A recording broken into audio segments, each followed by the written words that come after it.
The Secrets of Star Trek is brought to you by the Star Quest Production Network and is made possible by our many generous patrons. If you'd like to support the podcast, please visit sqpn.com/give.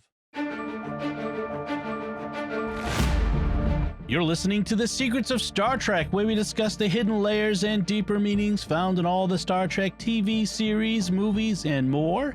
And today we're discussing the second season premiere of Star Trek Picard, The Stargazer. I'm Dom Bettinelli, and joining me today on the panel are Father Cory Sticha. Hi, Father Cory. How's it going? Very well, thanks. And Jimmy Akin. Hi, Jimmy. Howdy, Dom. Very well, thank you. Folks, be sure to... I didn't forget that you called me on that before. But folks, be sure to share the podcast with your friends to help us grow our community and reach more listeners.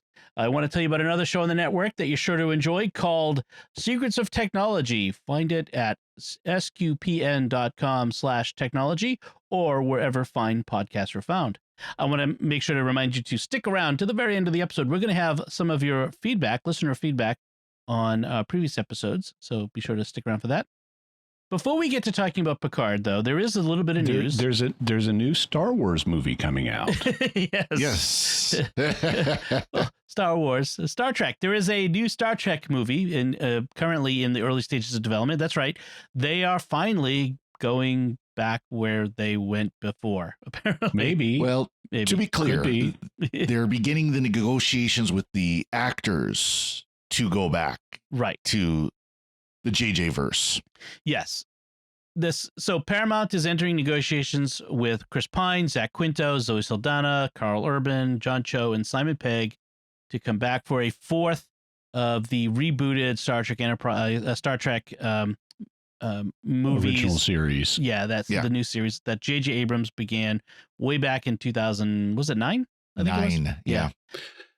Yeah, and I'm not from Missouri, but I'm from near there, and you'll have to show me because they've said all this before. What they're saying is that they've got a bunch of really exciting story ideas that go in directions we've never seen before, and we're going to put them together and have a great script and start filming by the end of the year. And I'm going, really?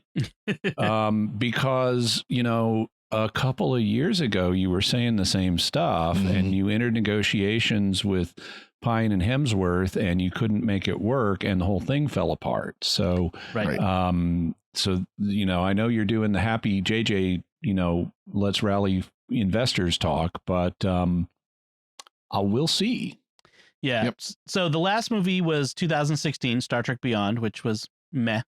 At least in my opinion. We'll have an episode talking about that sometime in the future. In 2018, they had S.J. Clarkson, who is known for making Netflix's Marvel series Jessica Jones. She was signed on to direct a sequel that would have brought together Chris Pine's Kirk and his father, who had been played by Chris Hemsworth pre-Thor in 2009's Star Trek. But that fell apart. And then we had the bizarre Quentin Tarantino R-rated Star Trek movie that they were going to do. That's one that I'm not utterly opposed to seeing, because Quentin Tarantino is actually a very good filmmaker. I don't think it would have just been The Hateful Eight or Once Upon a Time in Hollywood set in the Star Trek universe. Right. He would have merged some of his sensibilities with Star Trek sensibilities, and that would be interesting to see to me. Yeah, and it's said that he is a very strong Star Trek fan. That that it's something that's been part of his life, his whole life. Part of him is his whole life. So he might have actually done a pretty good job. Yeah, unlike Will Ferrell doing Land of the Lost. Clearly, he did not understand that show. I even refused to see the movie just based on the clips. Yeah. But Quentin Tarantino is actually quite a good filmmaker. His films are intense, but if he's a lifelong Star Trek fan that really has thought about and internalized and knows the show, it would be interesting to see. It's kind of like Deep Space Nine wasn't exactly Gene Roddenberry's vision, but that didn't stop it from being better. Right. Yeah, I mean, it's in some ways it's like the Orville. When we heard that MacFarlane, thank you, was making the Orville, we're like, oh no, Family Guy in space. But it wasn't. It was very good. And someday it may return. June is supposed to come out. But. Yeah, that's a whole nother discussion. But yeah, Tarantino's Trek was supposedly they were going back to the gangster planet, the planet that modeled itself on the 20s gangsters, which would have been interesting. But who knows whether that'll ever get made. And then there was also a 2019 announcement about Noah Hawley, who made Fargo and Legion, that he was got a movie that he was going to do, and it all just got kiboshed. But I think with the MCU, and then with the Star Wars universe and all this other stuff that they've been going on, I think Paramount is saying we've got this property, we can't let have it just be Paramount Plus a series. We really should need to develop movies, and so I think that's where that is they're going back to trying to get movies made. But but if J.J. Abrams is involved, it's just going to be another Star Wars movie, just like the first 2 Star Trek movies were really Star Wars movies. Yeah, right. Yeah. In the current list of the producer and one of the directors was involved with WandaVision. Another director was involved with Captain Marvel. So I think we could be seeing something more along the lines of an MCU Star Trek. Yeah. Several people from the WandaVision are involved. Someone from Avatar 2, someone from Captain Marvel. So yeah, well, it's more one of those superhero Trek. Yeah. Well, yeah. Well, we'll see. I'm cautiously optimistic. Let's put it that way. I am a hopeful person, and so I'll be cautiously. I am optimistic. too in general, but it's I've never even made it all the way through the 3rd Abrams era movie. Yeah, I think I've seen it once. I lose interest in it. Yeah. Even though it's by Simon Pegg, I thought, finally they got Simon Pegg to write something. He'll do a good job, and it's like meh. Yeah. I mean, I didn't mind Beyond. I don't mind it. I personally like it better than the second one, just because the second one is a retread of Wrath of Khan, just not doing it as well. Yeah, but and I don't mind the retread of the Wrath of Khan. It's the not doing it as well part that I mind. Yes. With Benedict Cumberbatch doing his Khan thing. Dr. Watson wasn't even on hand. Yes. All right, so that's the news. Let's get to the big discussion today, which is the Picard series returns. Oh, you mean the thing we're here for? Okay. Yeah. Yes, this is the actual reason we're doing this. So in general, like I just want to kind of talk about how I approach this season. I've decided ahead of time that unless they shove it in my face, my headcanon is that the whole thing about Picard becoming an android didn't happen. That Picard is not dead, but that he's actually still alive, and he's not He's not Pinocchio. He's a real boy. They didn't shove it in your face, but they did mention it. They did mention it, yeah. But it's just my headcanon because it really annoys me that they killed Picard.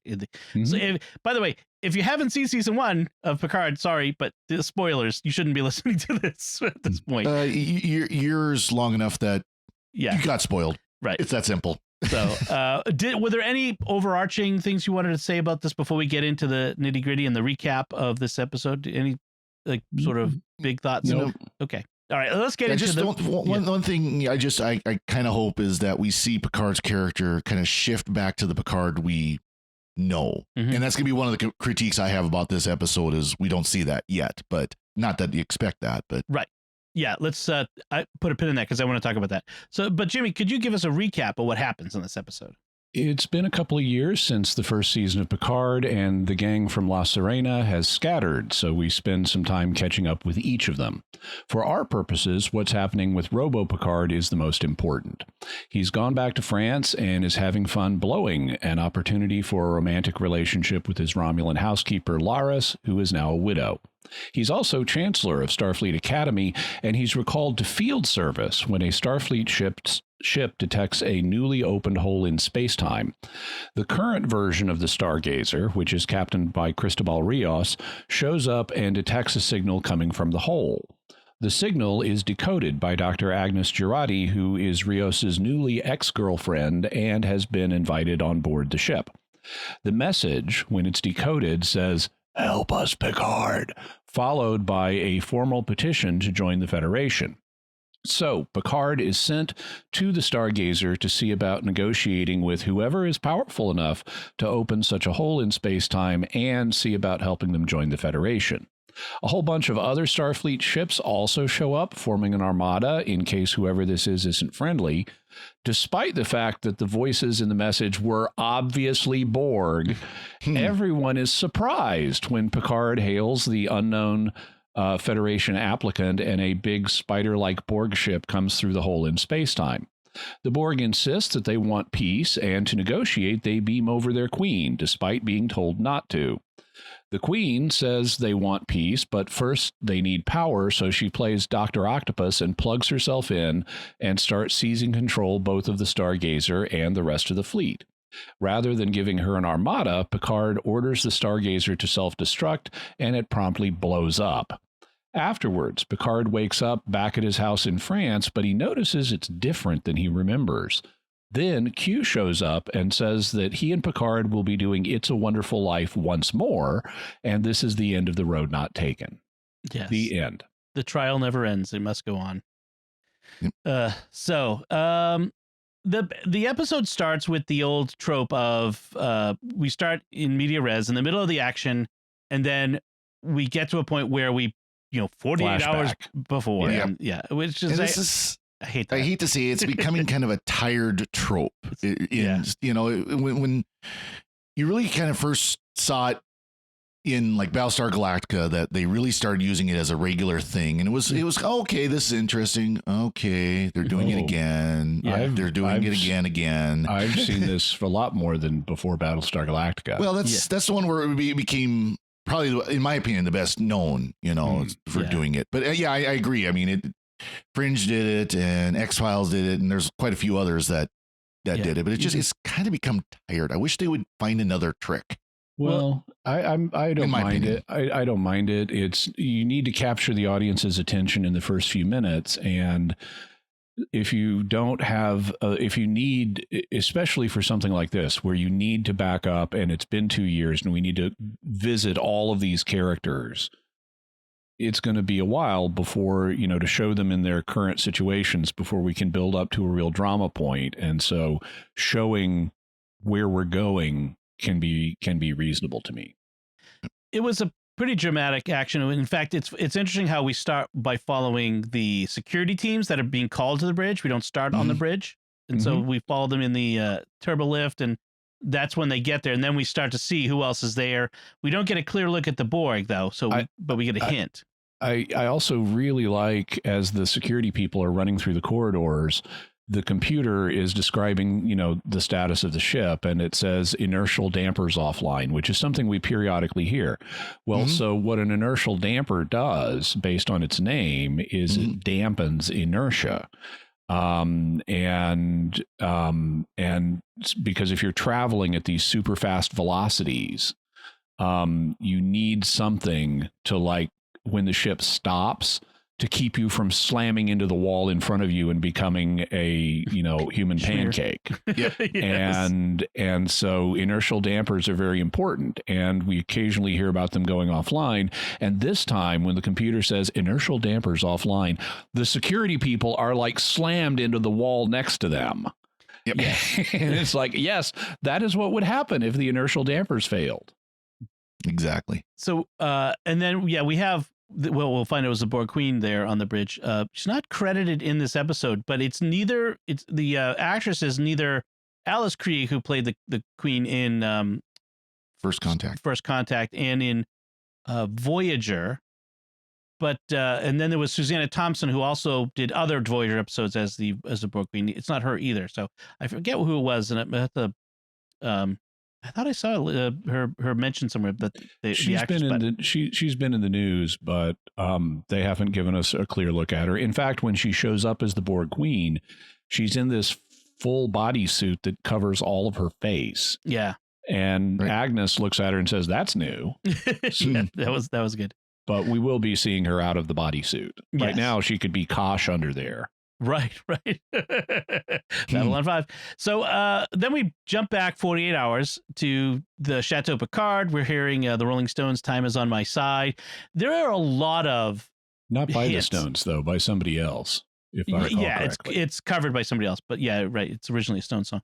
But we have a lot of hints, almost too cute throughout this episode of time related stuff about, that people say things like, oh, I'm almost, we're out of time here. Or, and it's like you're going, yes, I know this is going to be a time travel season. Almost Picard even gives a speech at Starfleet Academy about how time doesn't give you a second chance and all and clearly, time is the final frontier. Is the real final frontier. Yeah. Yes. And those are, time is going to give him a second chance.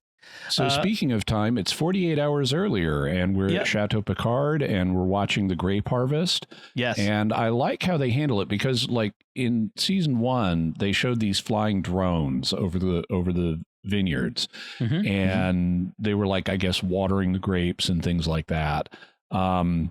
And now they are, again, flying. They have these drones flying over the vineyards, but they're transporting the clusters of grapes off of the vine. So it's transporter grape harvesting. Yes. And then we see Robo Picard pick up a bottle of wine that has just been newly filled, and a label is transported onto the bottle. Yep.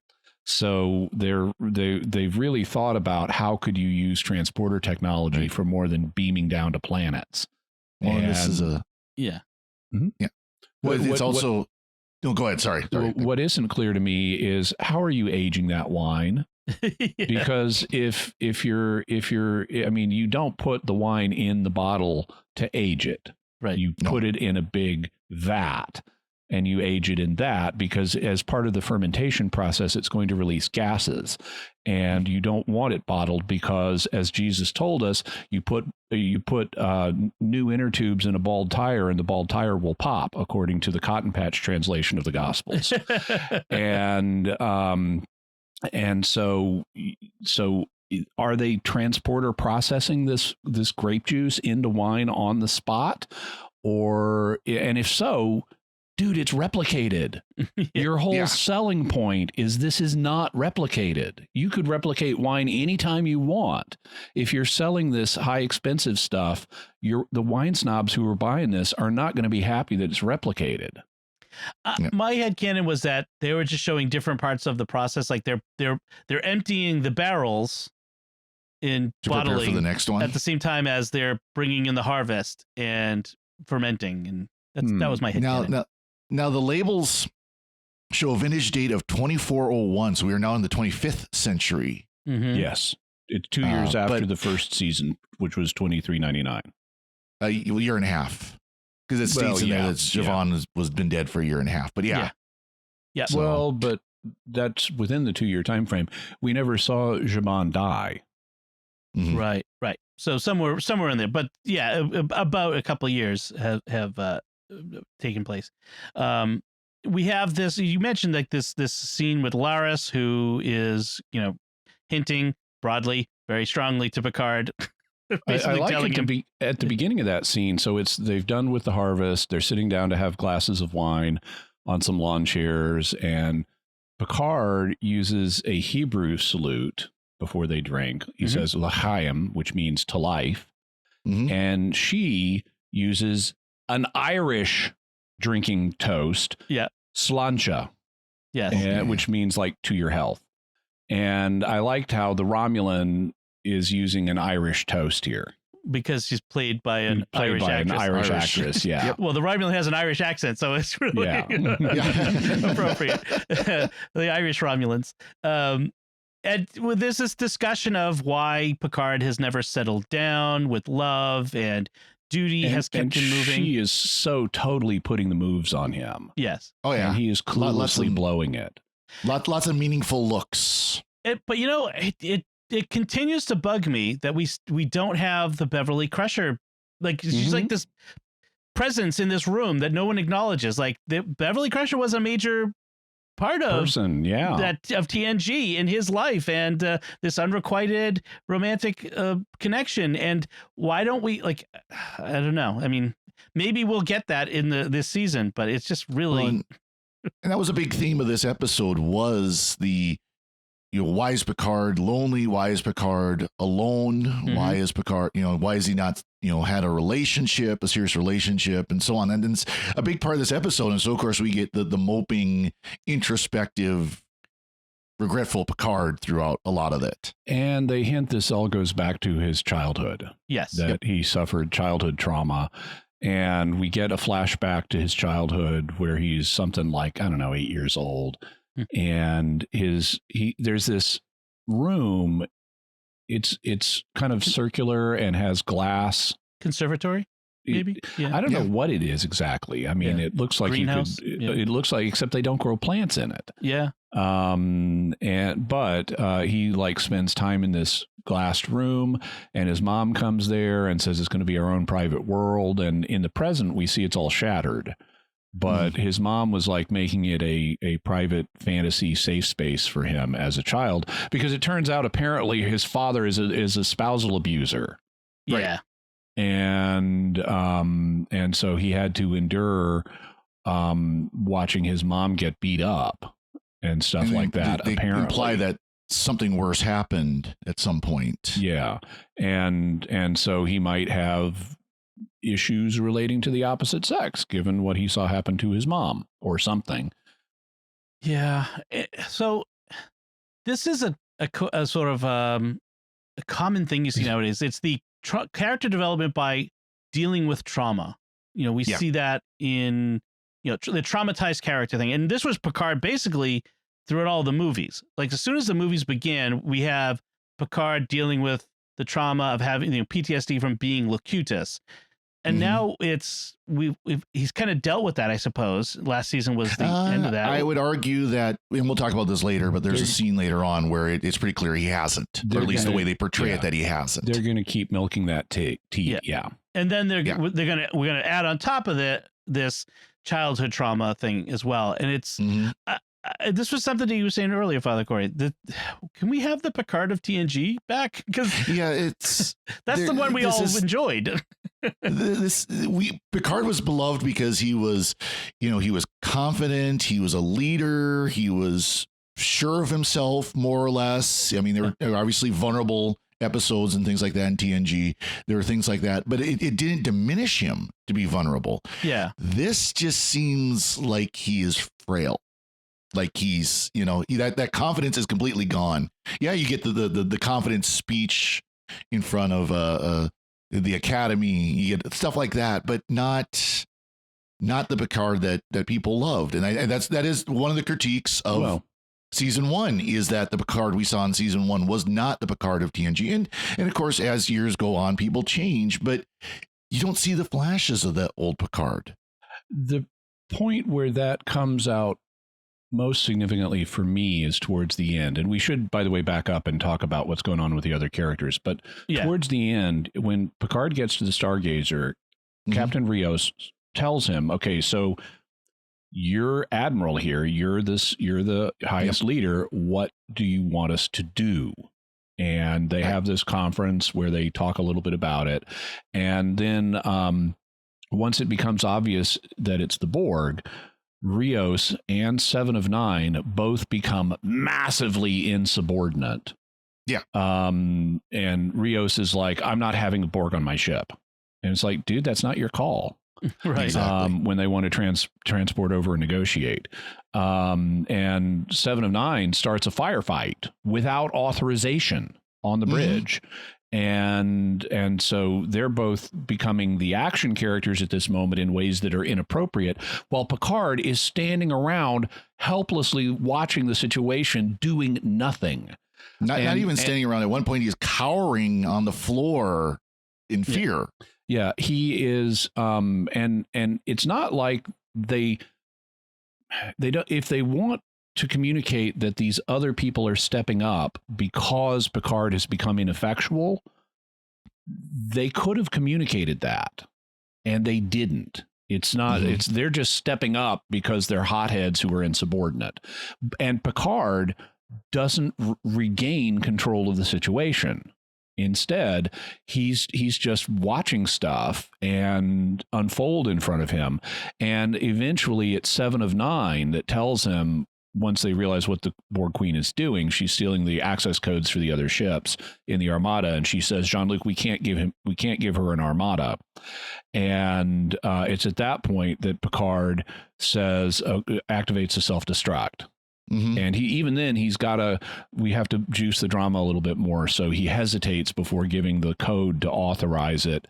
And this time we have only a 10-second countdown. None of that 5-minute stuff. Yeah. And so they want Picard to be the action guy who gives the self-destruct command because he is the senior officer present. But they don't portray him as the guy in charge. And I found this unsatisfying. Yeah. They should have either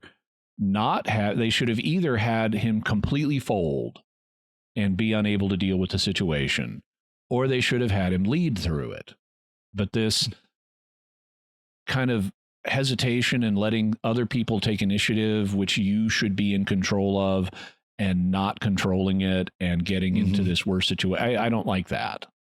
Right. Yeah. It's the writing is thin. And this is where I'm hoping they're going to try to get that this whole deal with Q, this whole test with Q is going to get him out of that. But I'm just afraid that they're not, based off of Discovery and other things that, shows that are out there now. We're going to be stuck with introspective, regretful Picard for the rest of the series.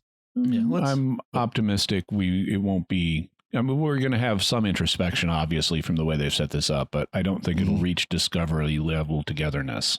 No, not by a long shot. I hope Please, not. Lord, deliver us. So you mentioned that Picard is Chancellor at Starfleet Academy, and he goes to give a speech there, and we see our first character that we're catching up with is Elnor, the Romulan, who is sort of his Picard's his mentor, and he's now the first fully Romulan cadet at Starfleet Academy. So, and he's been assigned to the Excelsior. That Musaker, Commander Musaker, is the first officer. Yeah, and they keep calling. I wonder because they keep using the rank commander for Raffi, but then when they're hailing the Excelsior later, she's the one who answers. And I'm confused about, is she just first officer or is she in command of the Excelsior despite her rank? Yeah. Now, is the Excelsior a cadet ship or is it a full ship? If it's the original, where the cadets just serving on the ship, Yeah. And it looks like, by the way, that it is cadet ship. Yeah. And it looks like when you, at least in my opinion, looking at when you see all the ships lined up, you see the Excelsior, and it is the Captain Sulu Excelsior. It's still the same ship. According to the production designer, he said it's actually a brand new, it's new but not a refit Excelsior ship, and so it's got a new number. So they built a new one. It's Excelsior 2, basically. Yeah. Okay. Also, they make it clear that that Raffi had Elnor assigned to the Excelsior so she could watch out for him, because, as she points out, his absolute candor is going to get his butt kicked. Yes, that is a danger for Raffi. For Elnor. So he's there. Picard gives him a book. Yeah, by Spock, called The Many and the One, which is about his experiences as the first Vulcan in Starfleet Academy or something. Yes. Although there was an all Vulcan Starfleet ship in TOS, Intrepid. The Intrepid. So how did maybe they was doesn't really make sense with Spock being the first there. Maybe it was the Vulcan Navy, and they sent their own crew aboard a Starfleet ship.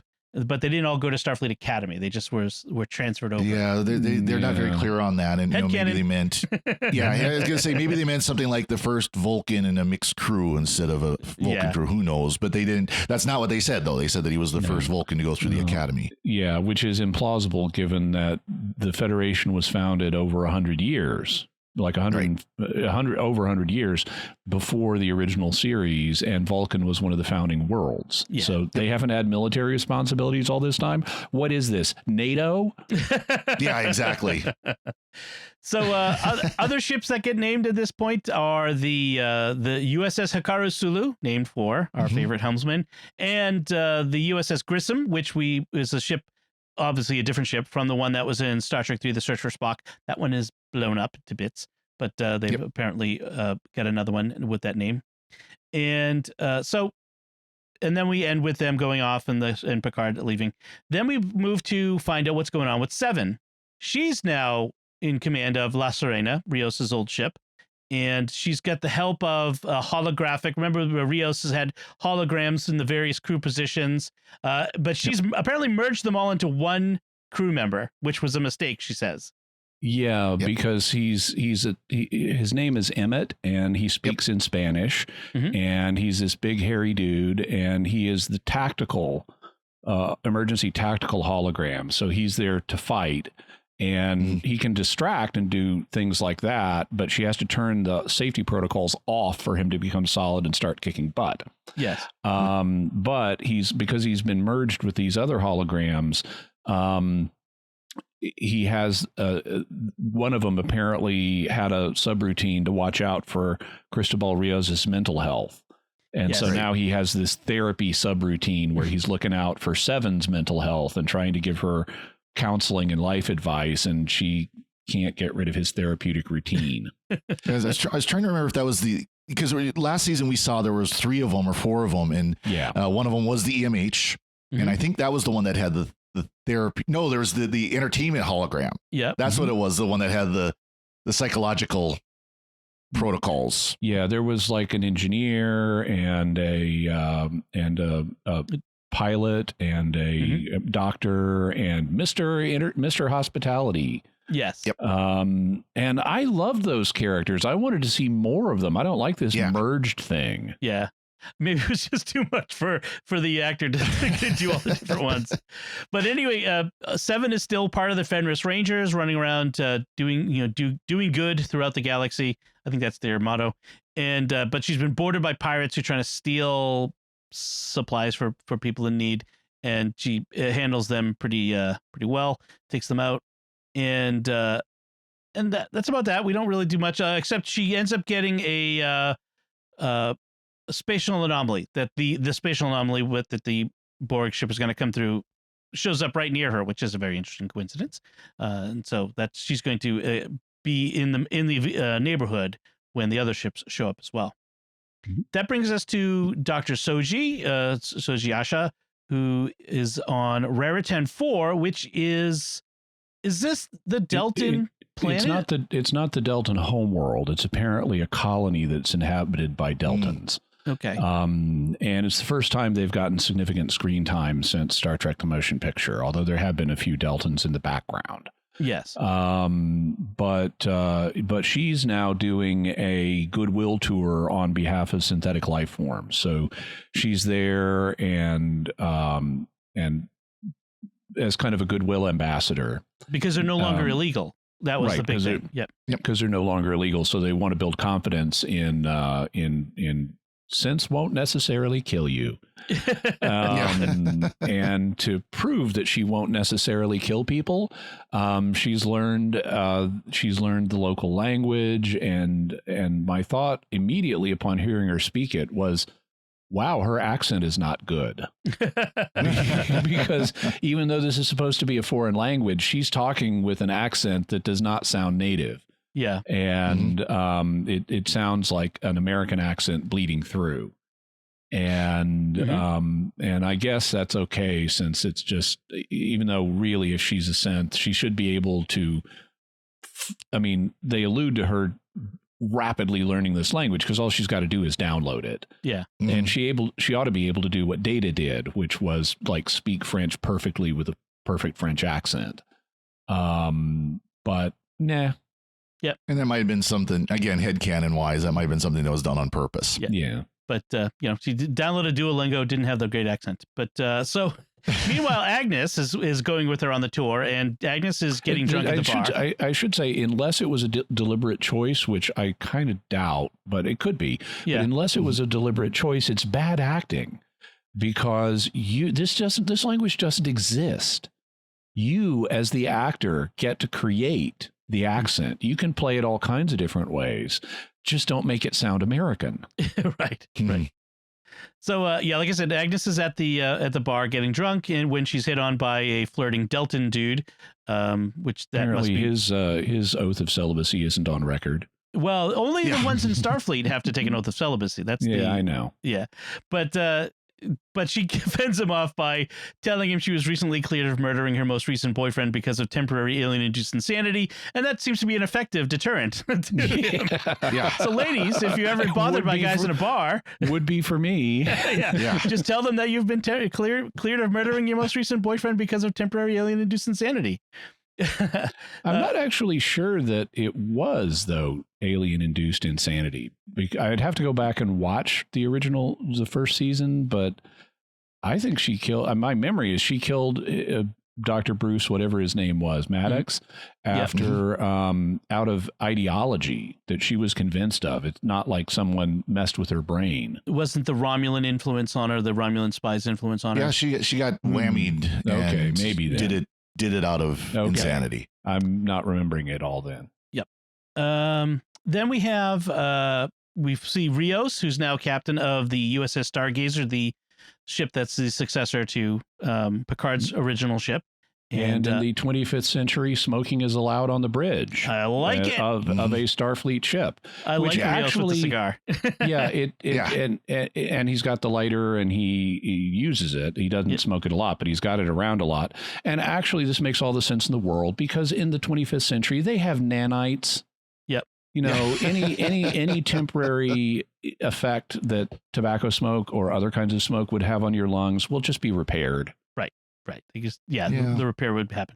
But then again, they didn't take care of Agnes's drunkenness. She had to recover the old fashioned way. So right. Well, she could have gone to sick bay and gotten a pill. I think they have a thing that they've talked about. A shot. Yeah. I have to say, I know you're not into ships, Jimmy, but ships is one of my favorite things about Star Trek, and I thought about you. It's like, Dom and Father Cory are going to talk about how much they like or don't like this ship design. I love the Stargazer design. It's a cool design. I like the interior and the exterior. It was really nice. It keeps kind of the original design, but updates it. And looks a little bit sleeker and stuff. Yeah, it's got the 4 warp nacelles. And then we see other ships that show up in the Armada that are from the game, actually gets credited in the credits from Star Trek Online. So they've actually pulling some of the designs and bringing that game in, which is kind of fun and interesting. And a lot of those are the updated designs, like an updated Galaxy class, a Miranda class, and things like that. Yeah, we see a Sovereign and that sort of thing. Yep. Sovereign class, yep. So there's there was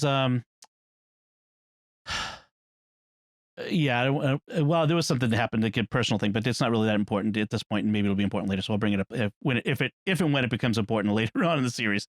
But the Spatial Anomaly has shown up. We have dozens of voices coming out of this Spatial Anomaly, and they kind of filtered out, and it's hundreds of different languages all saying, "Help us, Picard."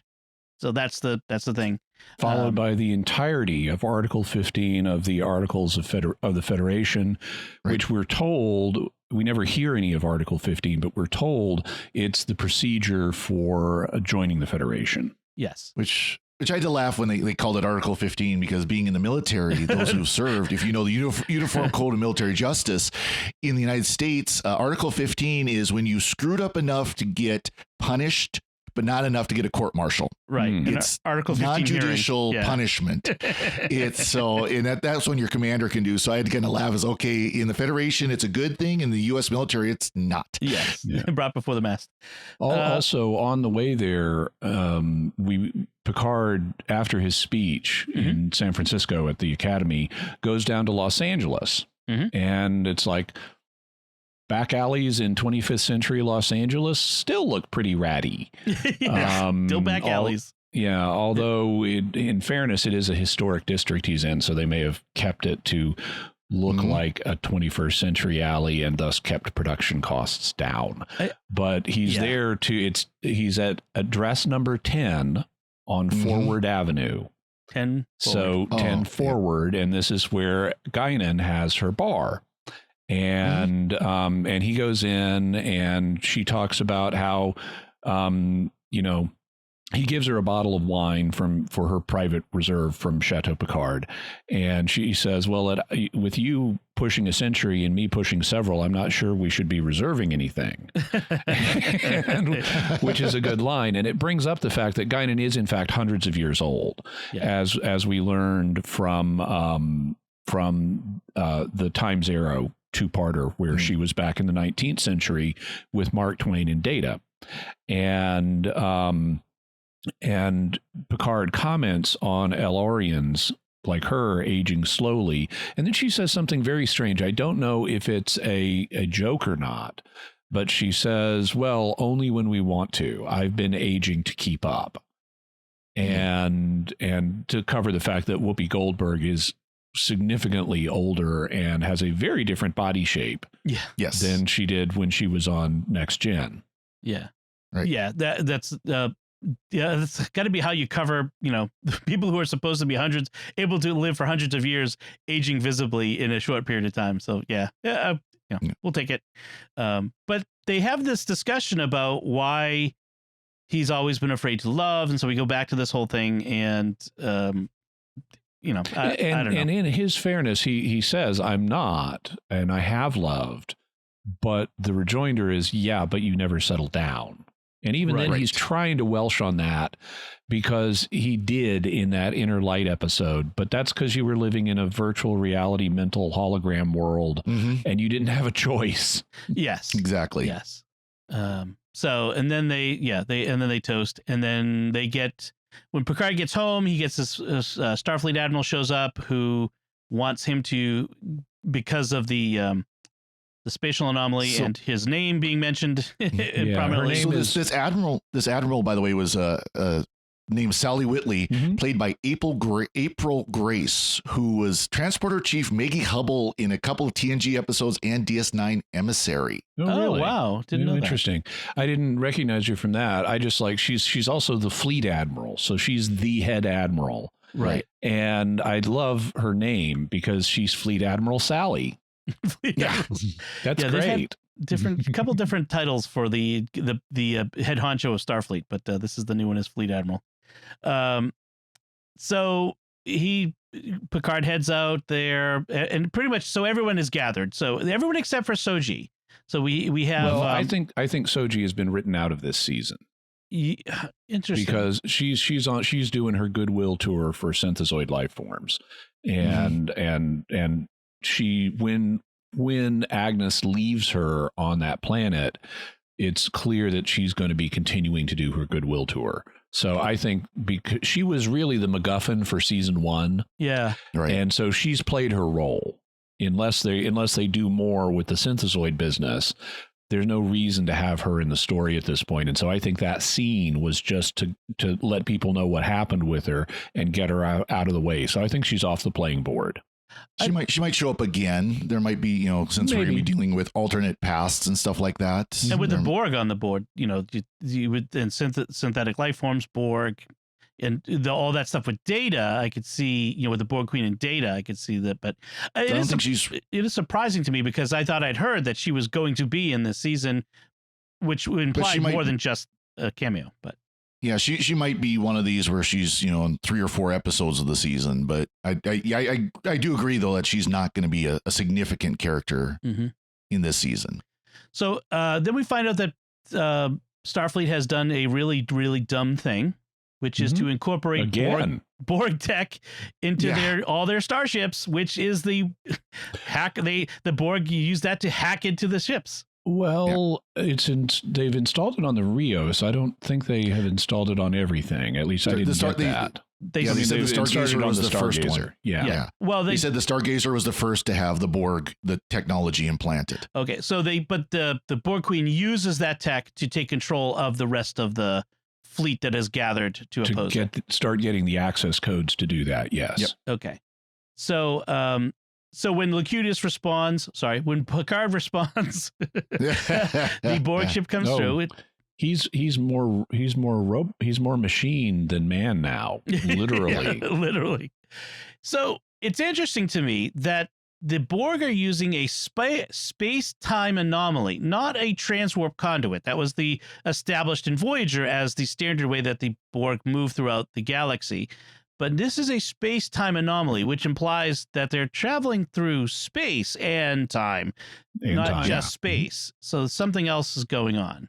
Yeah, and one thing that they have a discussion about the Borg, and in season 1 they had introduced this Borg Anomaly cube that was like out of business and floating in space in Romulan territory. And the Federation was cautiously, and the Romulans and Klingons were cautiously exploiting it. But from what they discuss here, it sounds like there's been some kind of Borg Empire-wide disaster that has harmed not just a single cube, but everything. And the Borg are now in a very disadvantaged situation, which they talk about the significance of that. It's like, could that cause them to want to join the Federation? Maybe they need our protection or whatever. But they're weakened, and maybe that's why they've shifted tactics. And Seven says the Borg consume, they assimilate, they do not ask to be assimilated. Which is a great line. Yeah. And I actually kind of like seeing Seven in this role, because she's essentially playing the Worf kill them all while we have the chance role. Or the Kirk kill them all, let them die in Star Trek 6. Yeah.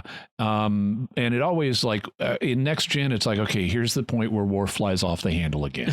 But with Seven, and knowing where she's come from and all the journey she's had from being Borg to identifying fully as human, but still being an outsider, it's like, no, this makes sense for her character to have this perspective. Yeah. And so I didn't mind her being the Hawk voice here instead of the Dove voice. Yeah. You got Picard and Agnes on one side, who think the Borg may be sincere. You get Seven on the other side, and you have Rios, who's kind of on Seven's side on this. He's more cautious than Jurati and Picard. And there was a little bit of irony, I guess would be a good word, is where she was upset because, as she put it, fear and prejudice against her because of her Borg past. And then as soon as the Borg comes up, it's like, just kill them all. Fear and prejudice against the Borg. What happened to fear and prejudice against the Borg? Yeah. Well, reformed Borg don't deserve it, but actual Borg, you could argue, do. No, it kind of struck me, and I don't know if that was a bad choice in their writing or if that was intentional, but it put like, well, don't prejudice against me, but they need to be prejudiced against. You know. Yeah, right. I like so when Agnes says, well, maybe their weaknesses caused them to shift tactics, Seven says, yes, deception in the absence of strength. This means the end of the Federation if you let them in. Right. And she's got a point. I mean, the Borg have used all kinds of tactics, and so it's worthwhile being cautious. And so when the Borg Queen does come, despite them telling her not to, they forces her way through the shields. Yeah, I mean, it's an aggressive, violent act, and they respond in kind. Although when she starts shooting the crew members, they note she's only stunning; she's not killing. Right. Which is kind of indicative, maybe of that. Maybe she's sincere. I don't think this is simply another Borg. I think Seven is wrong on this. I think that where we're going is some kind of, oh, the humans and the Borg can be friends. Oh, the human and the Borg can be friends. Because that's the Starfleet thing, Gene Roddenberry thing to do. It would be interesting if the Federation brings the Borg in, because as we've seen in several Voyager episodes, including one that we'll be talking about later this summer after all the new Star Trek is done, that there is this people who have been victims of the Borg do not easily let that go. And if the Federation has now absolved the Borg of their sins, that could be problematic. Yeah, it's not if they. I lack confidence that they would handle it well. What they should do is what Battlestar Galactica did, which was, you've got the evil robots who want to kill us all, and then a fissure develops in evil robot society. And some of the robots you end up becoming part of your human society, but others don't. Right. And that's what they should ideally do with the Borg. The collective splits. That would be interesting. Yeah, and we've seen things like that before, like when Hugh was with that rogue group of Borg, and having some Borg that are Federation members and still assimilated, and other Borg members who are like Seven, who are part of the Federation and not assimilated, and still other Borg who are assimilated and not part of the Federation. that gives you kind of the ideal mix for story possibilities. Well, not to mention the moral quandary that the Federation will be placed with is a lot of these Borg who are suddenly want to become part of the Federation will have been involuntarily assimilated. Yes, what is the morality of that? Yeah, and so that itself creates story possibilities and chance for speech making and things like that. Yeah, some very good speech making by Picard, I think. So just as the Picard, he sets to self-destruct, and just as about to self-destruct, the Borg Queen addresses Picard and tells him to look up, which is what his mother kept telling him in his childhood memories about look up and look at the stars. And this is where we get the title of this episode, because the title is The Stargazer, 3 words. Not just the ship. What's that? Well, yeah, I was going to say it's the dual meaning there of the ship and the Picard being the stargazer, the one who gazes at the stars. The one who looks to the stars. And after the ship blows up, he wakes in the conservatory of the chateau. It's kind of like the mirror universe in the sense that we see a portrait of Picard in a uniform that is definitely not black. Definitely not regular. And then there's a synthetic who looks just like the synthetics that were on Mars building the starships from season 1. Instead of Laris. Yes. And and the synth introduces himself when Picard asks as Harvey, and Picard is like, "Where is Laris?" And he says, "Laris, that's a Romulan name. Would you like me to check the immigrant registry for such a name?" Right. So clearly she's not there. And that's when Q shows up looking quite young, like 40 some odd years ago, 35 years ago. They did a nice job of de-aging John Delancey. And then he says about 10 seconds. And then he says, "Oh, I need to catch up to you," kind of like what Guinan says. And he makes himself look exactly like, well, not exactly, but very much like what Guinan says. So since we know Q and Guinan have a prior relationship that isn't friendly, I want to see that explored. You know, I want to know more about that. And the fact they both had that line makes me about aging to keep up or catch up in Q's case. That makes me think maybe they're going to do some more. And Guinan wasn't just a cameo. I saw a publicity photo of John Delancey in costume, all 3 of them, Stewart and Whoopi Goldberg standing in 10 forward. So that could be which 10 forward? Interesting. Yeah.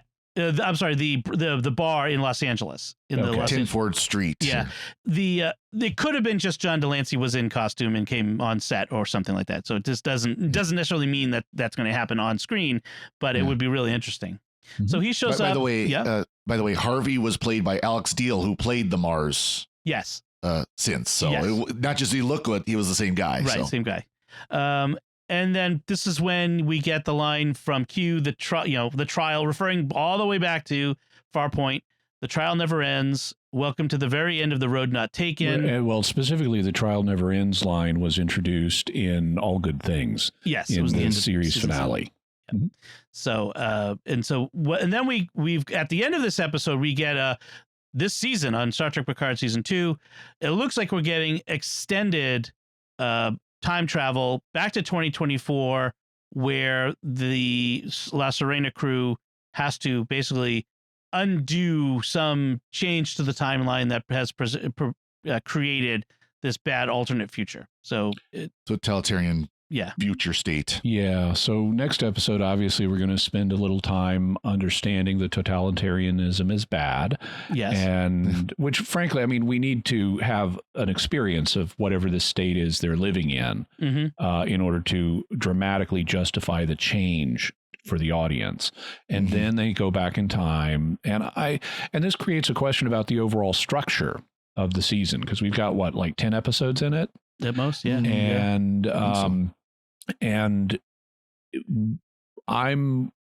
we've got a ton of stuff on the table here. Yeah. And if I don't want to see them spend the next 8 episodes in 2024, that is not what I'm here for. And then come back and do a quickie job resolving the Borg want to join the Federation thing. I'm hoping that's the easy, sloppy thing to do. But I'm hoping they don't do that. I'm hoping that this there may be more than one time jump in this, but I'm hoping that this 2024 time jump is not going to last for most of the season. I'm hoping it's going to be fairly quickly dealt with. Episode 2 and move on to the next time period. Or it would be nice. I mean, they make it look like that's the season, but they could do anything there and to kind of misdirect. It could be like a 2 or 3 episode arc that then leads into the next arc, but I don't want to be stuck in 2024 for most of the season. Right, because that doesn't feel like Star Trek. Frankly, I always felt like the episodes I didn't really love were the ones where they went back to 20th century Earth, America. Or 21st, like in that Deep Space Nine, Gabriel Bell 2-parter. Yep. That's to my mind, one of the least interesting.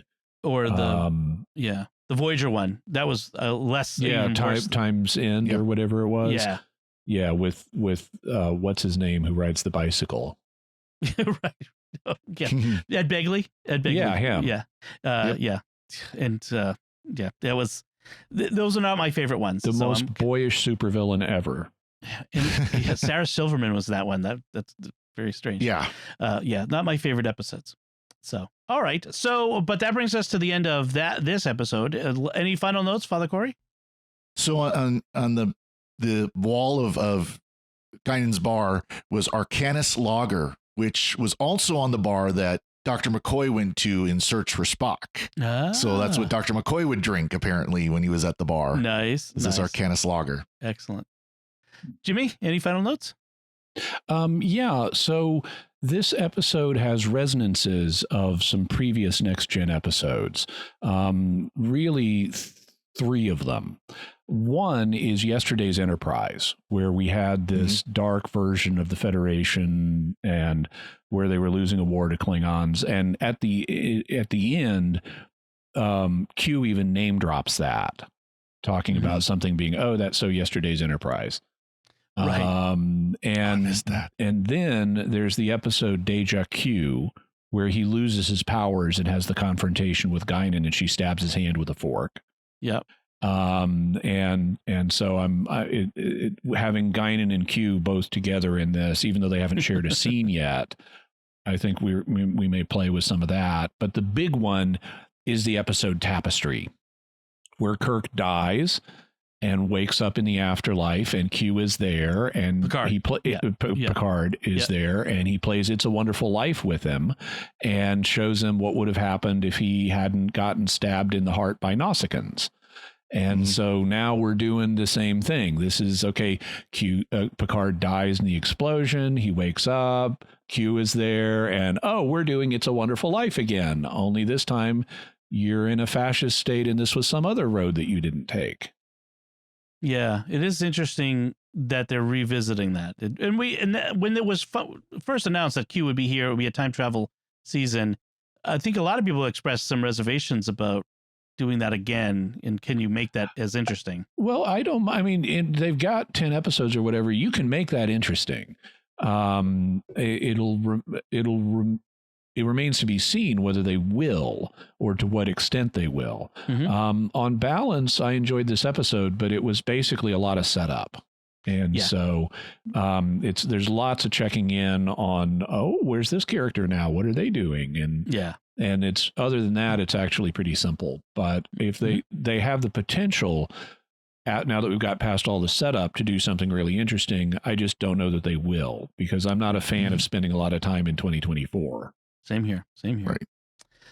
All right. I did mention we have some listener feedback that we wanted to share. And so our first bit of feedback comes from Trey, who sent via email, who says, I started listening to Secrets of Star Trek about a year ago and finally got caught up.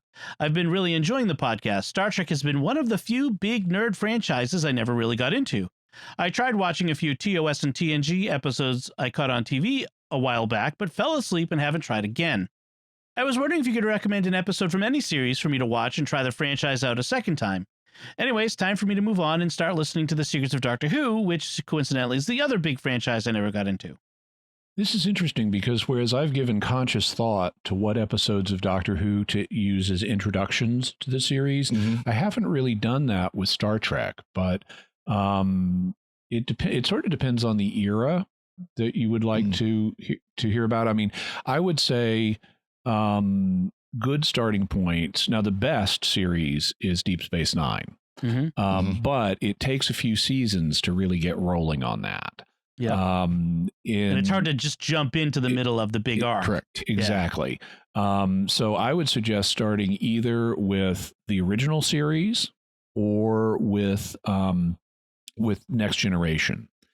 And in the original series, the thing that stands out to me as a possible good introduction is Best of Both Worlds, parts 1 and 2. You already kind of need to know who the Borg TNG, are. right? It's TNG, yes. Yeah. Is that not what I said? You said the original series. But that's okay. No, I said that or Next Gen.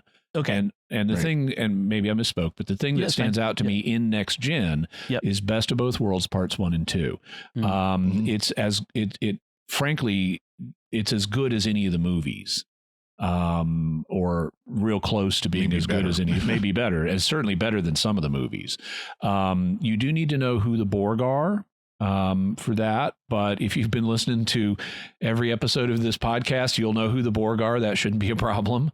But that strikes me as a good jumping on point. Also, there are individual series, individual episodes of Next Gen that I think are very good. They tend to be in seasons 4 through 7, and I tend to like the Twilight Zone episodes of Next Gen. Like there's one called Remember Me that is a Beverly Crusher centric episode, and it's a very Twilight Zone style episode, and I like that.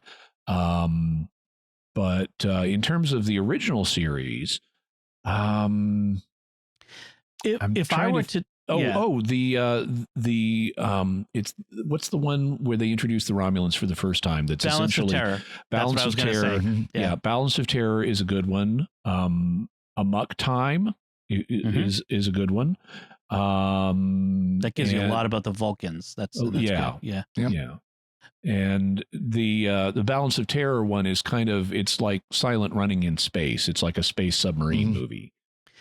I mean, a lot of people love The City on the Edge of Forever, but it is a time travel. But it's a excellent story. It's the thing with TOS is if your tastes run toward classic sci-fi TV, so it's a very much a 1960s television show. So you have to be willing to enjoy that sort of pace and the style.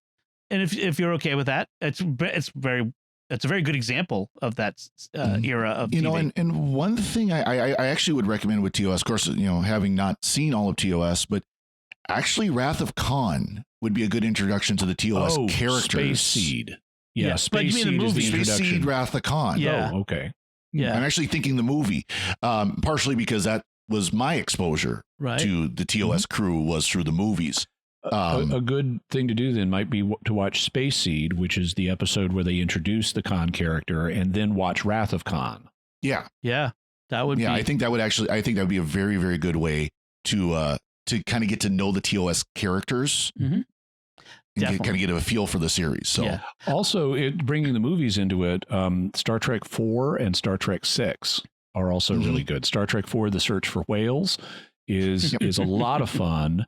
And then Star Trek 6, where the Undiscovered Country.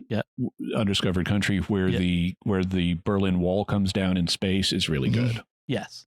I have to say though, Trey, I'm fascinated that you've listened to all of our nearly 200 episodes and have never watched it. Like I'm kind of curious what the experience of listening to us talk about shows you've never watched is like. That is a fascinating dedication to the podcast. And if you do decide to go back and watch some of these, let us know what you think we said about this that you agree or disagree with on that particular episode or movie. So definitely send us your feedback on your experience after having watched any of this. I really want to hear you. We do have another piece of feedback. This is on our recent episode on the Squire of Gothos, which was first a TOS episode. Paul Leone wrote on YouTube, "I love the more out there episodes of TOS, and this is no exception. Such a fun story. The Peter David book you mentioned, Q Squared, was pretty good, if I recall correctly, although I admit it's been a long time since I've read it. Yeah, if I read that, it's been a lot. I don't even remember did that one come out like in the 90s or something like 1994. that? So I love Peter David's Star Trek novels. I mean, he has some great novels, including ones involving an original crew that he created, in a different ship. But he's got a great sense of humor, and so he writes Q, who is a funny character, very well. So it looks interesting. It's got a couple of different timelines that it tracks and that sort of thing, which is almost kind of like what we're talking about with this season of Picard. So it would be interesting. I'm more familiar with Peter David from the comics that he's written, but I have read a few. He wrote a few novels in the Babylon 5 series, which are all canonical. I mean, they're all based on outlines from Joe Straczynski about this is what would happen to these characters later. Right. And there are some funny moments in that. One of the races that are allies with the Shadows that emerges towards the end of the Babylon 5 TV show is the Drakh. And at one point, Michael Garibaldi is in one of the Peter David novels is like the Drakh are looking for him, and I forget, they open a cabinet or a closet or something, and Garibaldi pops out holding a pistol and says, "What's up, Drakh?" which ties into Garibaldi's fondness for old Warner Brothers cartoons. Yeah. Yep. And then after Alfred Bester is finally dead, Garibaldi goes to Bester's grave and shoves a wooden stake into the ground. That's awesome. So thank you both for your feedback. We love getting feedback from listeners, and you can send feedback to trek@sqpn.com. So before we wrap up, I want to take a moment to thank our patrons who make it possible for us to create the Secrets of Star Trek, including Doyle and Dan A., John S., Rebecca S., Gabe S., and James S., all the S's. None of them are related. Their generous donations at sqpn.com/give make it possible for us to continue the Secrets of Star Trek and all the shows at StarQuest. You can join them by visiting sqpn.com/give. So we would love to hear what you thought of this first season episode. This premiere episode of the second season of Picard called The Stargazer. You can comment on the show at sqpn.com/trek, our Facebook page, facebook.com/starquestmedia, or send an email to trek@sqpn.com. We'll be back next time when we'll be discussing the next new episode of Picard, which it looks like is called Penance. So, or reconciliation, if you're that inclined to. If you're watching it post Vatican II. Exactly. Yeah. So until then, Father Cory Sticha, thank you for joining me and sharing the secrets of Star Trek. Thank you, Dom. Jimmy Akin, thank you as well. Thanks, Dom, and live long and prosper. And once again, I'm Dom Bettinelli. Thank you for listening to the Secrets of Star Trek on StarQuest. And remember, seize today, for none of our tomorrows are guaranteed.